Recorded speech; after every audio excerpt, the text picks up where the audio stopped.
if you haven't switched over to the new Gmail, you certainly want to do so. All you do is click on the gear in the top right corner and click Try the new Gmail.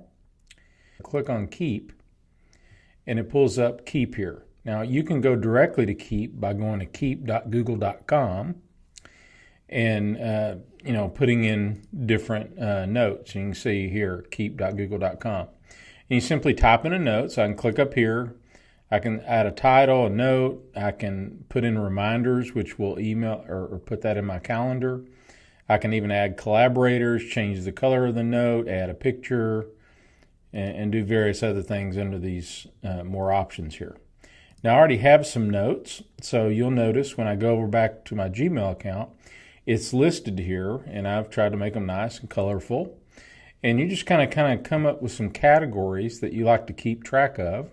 For example, you might go in and put today's task, goals, learning list, and then personal items.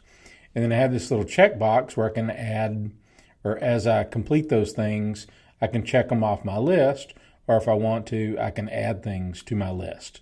So be sure to check out Google Keep and the new Gmail. Have a good one.